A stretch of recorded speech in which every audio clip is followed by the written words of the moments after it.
Hey guys, what's up? It's your girl, the Brooke Ashley, and today we are here to discuss The Real Housewives of Salt Lake City, Season 1, Episode 3. I know it's super early, but Bravo and the good folks at the network decided to drop Episode 3 early. And because of that, I was like, let me just take the opportunity to watch it and do the recap early. So if you have not seen the episode yet, I definitely advise you to watch the episode and then come back. But if you're somebody who doesn't mind spoilers, then come on in and stay a while, child, because this episode was a doozy. I have to say, I think Salt Lake City might have the most dysfunctional cast, honestly. And I know that there's a lot of dysfunction in every other franchise, but I think that Salt Lake City might take the cake. Andy, I just have one more favor to ask of you. For SLC, please make the time slot earlier for them. This 10 p.m. business is just not cool. I'm going to need you to bump them to an earlier time slot. Let them get that 9 p.m. time slot, or even better, let them get that 8 p.m. time slot. I mean, come on, we're in a pandemic. There's no reason that we have to wait till 10 p.m. to watch them. Make it earlier, please. Let's just hop on into it. We started off with Whitney, and she is at an antique store, and come to find out, she's trying to throw this 1920s Prohibition style party. And as you know, Whitney loves a good party, okay? And it was evident with her vow renewal party. So then we mosey on over to Miss Heather, and she is with her business partner, and they come bearing gifts, okay? They come with 5 small toy Range Rovers. I thought that was so cute and just a really nice gift idea. So we find out that the toy Range Rovers are for 5 of her employees because they are all pregnant at the same time with all expecting boys, okay? When does that happen? So we find out that this is for their baby shower. She's throwing a joint baby shower for all of them, and she's really excited, and she just wants the women to know as first-time moms that it's not about being a perfect mom. It's about being loving, and that's what's most important. She then brings up, Mormon doctrine, and how I guess in the Mormon doctrine it states that the most important job a woman will have will be having her kids and making sure that her family is all together. I was like, okay. That's a lot of pressure for anybody. So Jen comes over, and she comes in with this sprawling red fur I thought was very pretty. And her and Heather get to talking. Heather's telling her about the baby shower, and she's showing her the little Range Rovers that she's got for each of the women. Somehow or another, they get onto Heather and Heather's divorce. And Jen is like, Heather, why did you get a divorce? And so we find out that Heather's husband left her after 11 years of marriage. And then to add insult to injury, Heather was never even in love with her husband. She only got with him because he was Mormon. Then we find out that Heather has some sort of shame attached to the divorce because she's the first person in her family to have ever gotten a divorce. She says that everybody on her mom and her dad's side for 4 generations each have all stayed married. Girl. Heather, let me just talk to you for a second. I was really troubled by a lot of the stuff that you had said in this scene because you were even saying that you would have rather stayed married even though you were miserable in the marriage. You would have rather stayed in it because how can you be Mormon and be divorced? And your friends were all looking at you in confusion like, girl, a divorce doesn't make you a bad person. Like, that's not good. Things happen. If this man left you, there was nothing you could do. He left you. And I feel like you owe it to yourself to find love, and you owe it to yourself to be in a relationship where you're in love and the other person loves you back.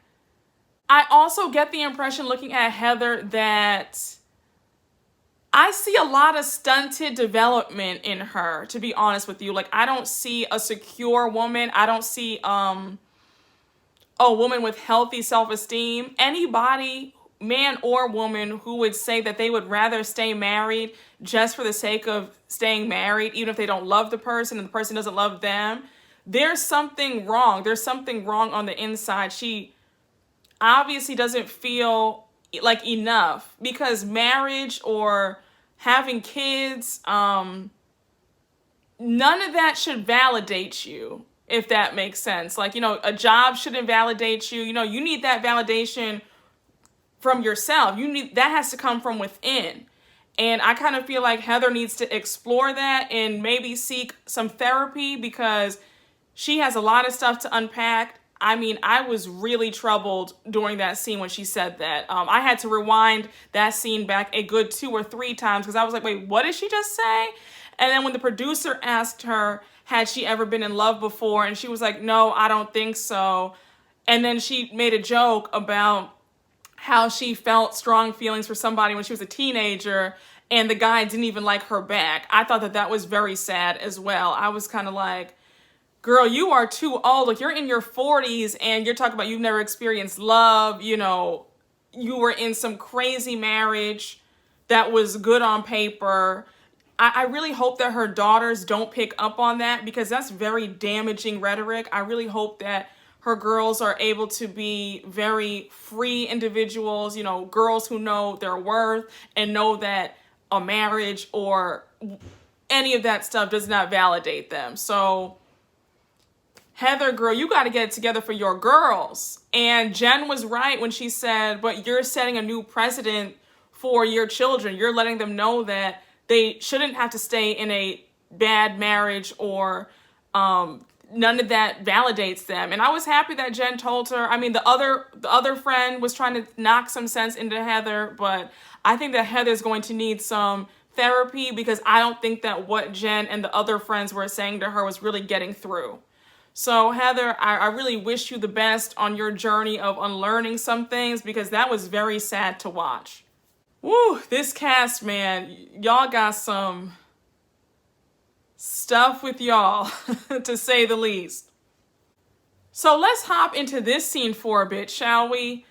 We see Meredith, and she is making some margaritas in the blender, and I guess she forgot to put the lid on it, and so everything like spews up, and her kids are helping her clean it up. So we meet her daughter, Chloe, and her daughter is a freshman in college, and she is home for a little bit, and so Meredith is really excited that she's home. They can hang out and spend some time together. And then we also see her son, Brooks. We gonna get on Brooks in just a few seconds, because Brooks pissed me all the way off, okay? So Jen comes over, and Jen is happy to hang out with her friends, because it gets lonely being in that gorgeous chalet by herself.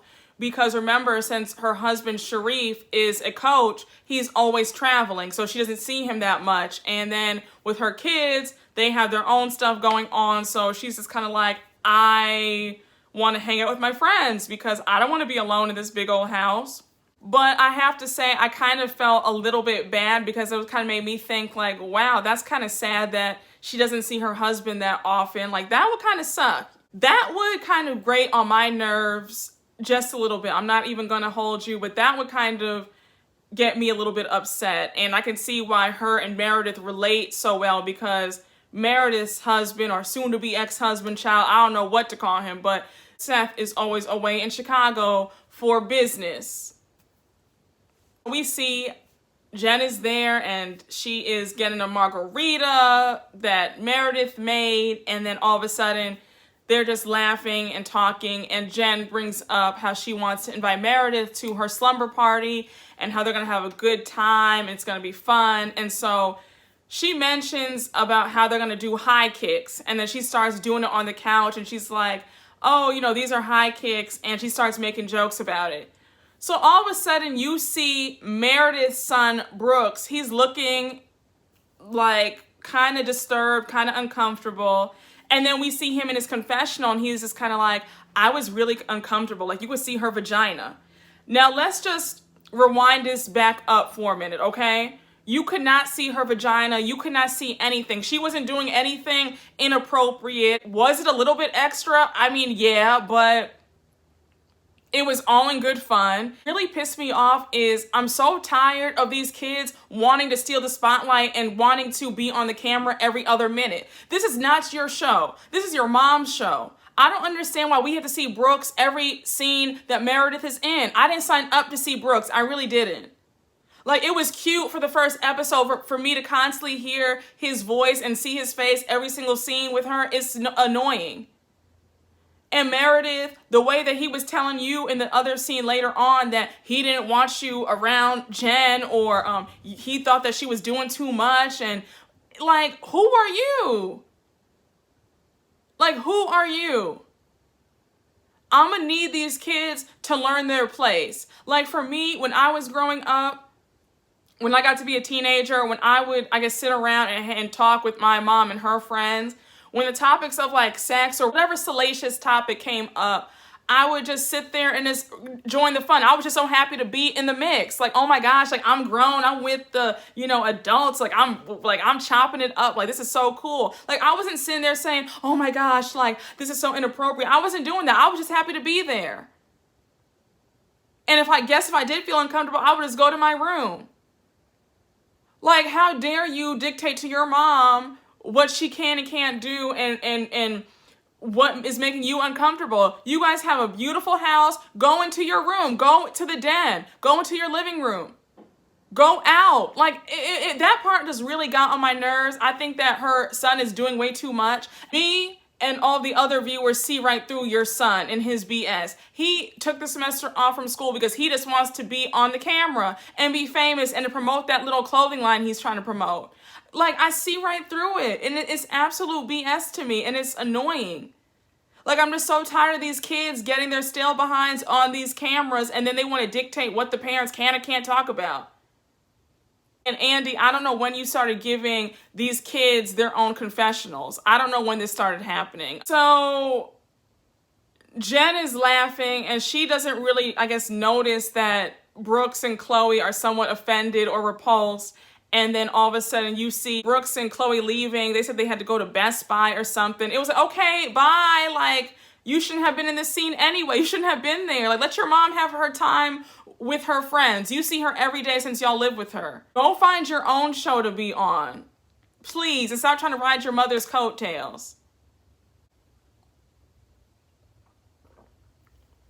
Child, I had to take a big gulp for that. So then we see Lisa, and she is teaching her oldest son, Jack, how to drive. So they're in the Range Rover. She's saying like a whole bunch of prayers. And Jack did a really nice job driving. He drove them, I guess, to the gas station, and then she tells him, well, thank you. Can you get me like a Diet Pepsi on ice with 3 lemons? Because you guys know that she just loves her Diet Coke. That scene was cute, but that's nothing that we need to just, talk about at length, okay? So we can just move on over to the next scene. Then we see Mary and Meredith, and they are joining each other for dinner. Now, this conversation was very interesting to me, and it's so funny how people will stick to a lie until the bitter end. Because I was just cracking up at all the lies that were coming out of Mary's mouth. And it also showed me how Mary talks out of 2 sides of her face. We're going to get into it. So Meredith asks Mary how she's doing, how she's been. And Mary's like, oh, things are cool. But with my son, Robert Jr., he has a little girlfriend now. And now, I'm not really the love of his life. Like, he just ignores me. He just wants to be all up under this little girl. And she's kind of feeling a little way about it, feeling like it's a little jealous. And she's like, Meredith, I don't know how you did it with 3 kids. And so Meredith is like, yeah, it is kind of hard because you raise them, and then they kind of get distant from you or whatever have you. But, like, that's how it goes. But, like, don't worry about it. And then they get onto the topic of marriage. And Meredith is like, I just cannot connect with the ladies who are like, my marriage is so great, I'm so happy, everything is fabulous. So then Mary chimes in and she starts joking and she's like, my marriage is a 9, I'm great, I'm fine, everything is just perfect, everything's just wonderful. Mary's like, when you're married for 20 years, you are not at a 9. And I hate when people say stuff like that. Like, just because you're unhappy in your relationship or your situation, it doesn't mean that other people are miserable too. Like, I hate how that old saying is true about misery loving company. Like, not everybody is upset, not everybody is tired of their spouse, not everybody's having drama and issues just because you are. Like, I feel like that kind of came from a place of bitterness. And then when Meredith started asking Mary about questions about her marriage, and she was like, well, you know, my marriage was arranged, so I can't get a divorce. Like, me and Robert have to work it out. That's a lie. Like, I've spoken to several of your ex-church members. I spoke to your uncle. If you guys have not seen that video I did a month ago, please check it out. It's called Mary Cosby exclusive. Her uncle called me. I spoke to him, okay?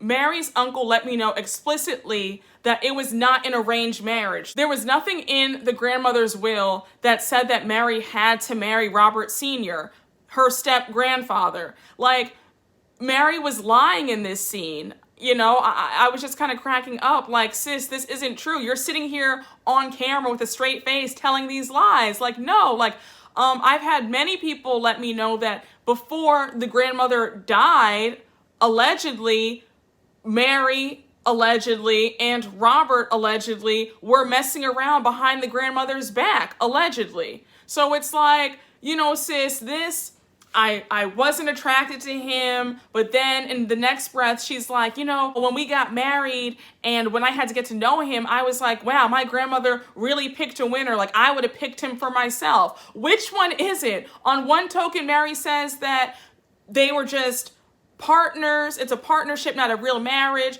The next minute is, you know, he's a great guy, I would have picked him for myself. Then the next minute is, it's kind of creepy, it's kind of weird. And then it was kind of like, well, my mom was jealous of me and my mom wanted Robert for herself. Like, it's a lot of lies and a lot of contradictions with this one, and this scene just really had me chuckling when she was trying to explain it. I was shaking my head when she was like, she didn't sleep with him on their wedding night, and she lied and said that she was on her period for 2 weeks, and it was kind of like, okay, Mary, like, okay, like, we're dealing with somebody on this show who is not rooted in reality, okay? And what she's saying is not what I've been told. And I have had several people call me, DM me, who know them personally, relatives, like I said, the uncle called me up, and they let me know that there was nothing in the grandmother's will that said that she had to marry him. Let her have her delusions and her fantasies that this was an arrangement and that the grandmother chose her to do this, when none of that stuff is true. So then Mary ends up letting Meredith know that Whitney and Whitney's dad are going to be attending her church. And Meredith is like, oh wow, like that would be like super cool. Like I would actually love to come to your church. And then we know that Meredith isn't religious and she was brought up Jewish, but she says that she would just love to come to Mary's church and attend. So Mary's excited and she's like, oh my gosh, like the pressure now since the three of you guys are coming, but she's excited. We're going to talk about that scene at Mary's church because I said, Shah. So then we see Meredith and her son Brooks, and they are making some, it looked like they were making guacamole in the kitchen. It looked good, but they are talking about the night that Jen came over and how he was uncomfortable and how he doesn't want her to go to the sleepover that Jen is hosting, and he thought that she was completely inappropriate and out of line. And again, it was just kind of like, boy, how dare you? Like, how dare you? Like, Jen didn't even do anything. Like, I could see if Jen did something and then it was like, okay, mom, like, don't go over there. I don't like her. She may be uncomfortable. Then I could be like, okay, I got you, whatever. But the fact that Jen didn't even do anything and you could have left at any time, but you just chose not to because you want camera time so badly. Like, you can really miss me with that. And then we find out that Meredith is like, okay, like, I'm going to take that in consideration. Like, you know, I'm not going to go. Like, okay. But I'm all for kids speaking up. I am all for kids speaking their mind. I am all for it. But for this situation, though, Brooks was just out of line. Like, Brooks had no grounds to demand anything because Jen didn't even do anything. Whatever. So next we see Mary in her home, and she's with old man Robert, child. Let me tell you something. I said Robert Sr. looked a mess. If he's 68, 70, he looked like he was 75. Like, I said, oh my gosh, like, I could not imagine being laid up with that man every day. But word on the curb is that allegedly Mary and Robert don't even live together. I told you guys that in the video that I did about the exclusive with Mary's uncle. But yeah, they say that Mary and Robert don't even live together. So I believe every word. I guess she just brought him over because the cameras are rolling. So I said, I'm going to keep it real with you. I believe that Mary and Robert will be getting a divorce, and I especially think that that's the reason why she wanted to get on this show, because she probably wants the public to be on her side and be like, girl, you need to divorce him. This whole arrangement is gross. I'm not stupid. I definitely foresee Mary and Robert Sr. getting a divorce, because you can look at Mary and see she's not happy with that man. You can look at that. You can just see it all over her face. I mean, she's not happy. I mean, Mary, you should have just gone with one of the Utah Jazz players that you were allegedly seeing. Girl, you should have just went with them. Why'd you go with this old man? Like, why? And your step-grandfather at that, and he's old and funny looking. But I digress. So we see her son come down, and she's letting him know that she wants to send him away to a co-ed boarding school in California because she feels that he is too distracted with his girlfriend, and her son is not trying to hear it. He's just kind of like, no. And then we find out that she believes that she has really spoiled her son, and that her and the husband get into like a little, I guess you could say it was like a little jokey argument. It looked like they were really going at it, but they were trying to keep it cute for the cameras. But we find out that both of them have spoiled Robert Jr. like a lot. But the son was not trying to hear what she was talking about. He was like, I will be right here in Salt Lake City. I am not going anywhere. Mary, it doesn't matter, girl. He's going to have his girlfriend. You just going to have to deal with it. Like, calm down, please. A mess. I have to say, like, I wonder how her son feels having two wackos for parents. We see Whitney and her father, and they are going to Mary's church. And they're excited because the dad hasn't been to church in a long time, and I guess he kind of wants something different because the Mormon church has been very judgy towards him, and I guess he thinks it's going to be a nice break from Mormonism, and so they go to Mary's Pentecostal church. So Meredith is already there, and they are all sitting in the front row. Let me just tell you right now, I was shaking my head the entire time during this scene. I said, when Mary went down from that pulpit and tried to pray over Whitney and Whitney's dad, I said, girl, those prayers didn't even make it past the ceiling. I will be doing another video very shortly on all of the tea that her ex-church members have shared with me. It's just very, that whole entire situation is just very sad. And then to see her members, I was just really shaking my head because I just feel so bad. Like, this is just so sad. But yeah, I had to mute the TV when she was shouting and stuff like that. I said, I'm not even going to sit up here and play with God like this. I said, I'm not even going to sit up here and play with the Lord like this. So I just muted the TV and I turned it back on to hear what she was saying when she was trying to pray over Whitney and them. But I said, okay, girl. I said, okay. I said, okay, Mary. Mess.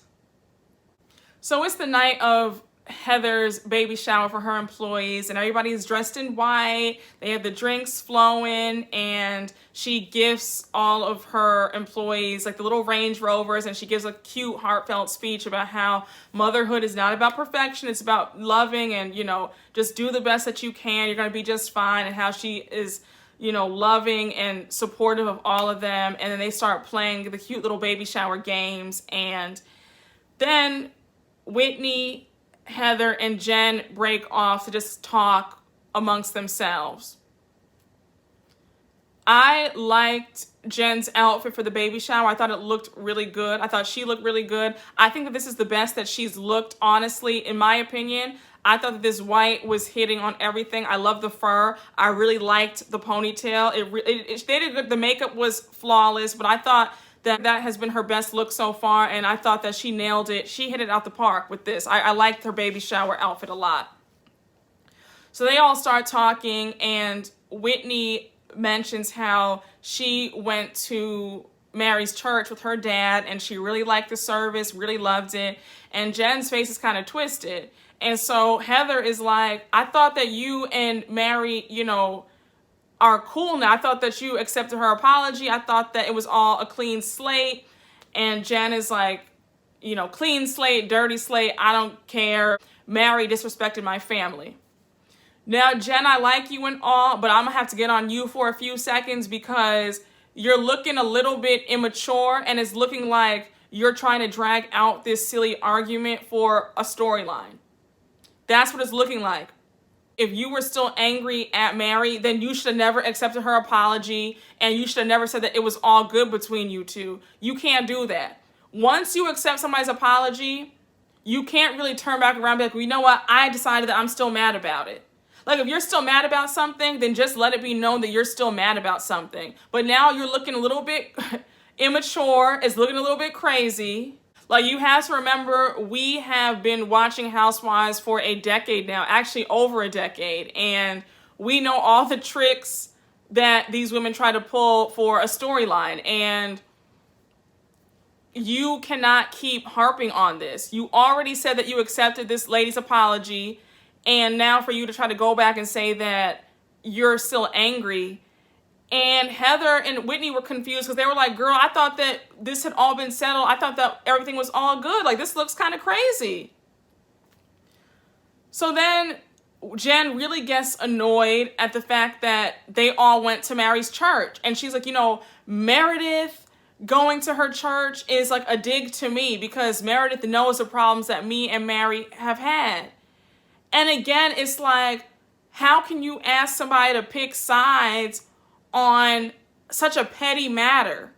Like, this is not, like, nothing really even happened. Like, I'm sorry, you guys know how I feel. I feel like, yes, I feel like you should pick sides with your friend, but only if something major has happened to your friend. I know that Jen was hurt about Meredith not attending the slumber party now because she wants to spend time with her daughter. You know what I'm saying? Like, it's not that big of a deal that she canceled. Like, I'm not getting that bent out of shape. Because if I invited a whole bunch of other women and somebody decides they're not going to come for whatever reason, like, I still have all my other girlfriends coming, so why am I going to focus on this one person who's not coming? So I kind of feel like that's the true reason why Jen is really angry, because Meredith canceled out on that slumber party. But she doesn't want to say it. So the last scene of the night is Whitney's Prohibition party, and everybody is coming in their 1920s best, except for Meredith, because Meredith showed up with 1970s bell bottoms. I was like, girl, what are you wearing? But I digress. Everybody else shows up, and Whitney is always going to have her some strippers at every event. She's always going to have her a pole. I have to say, I love it. I love it. It really brings some flair, honey. I love it. But everybody's having a good time, and she's greeting everybody. And then, all the other ladies show up. And we end off the episode with Jen being a little bit annoyed at Meredith and Mary giggling and talking, and she seems a little bit aggravated with that. So we're going to see some stuff really go down in next week's episode, episode 4. And I'm like, oh my gosh, like SLC is really giving it to us, okay? They are really making sure that we are in for a jam-packed season. So with all that being said, y'all, I hope you guys enjoyed this recap. I will see you all for Potomac.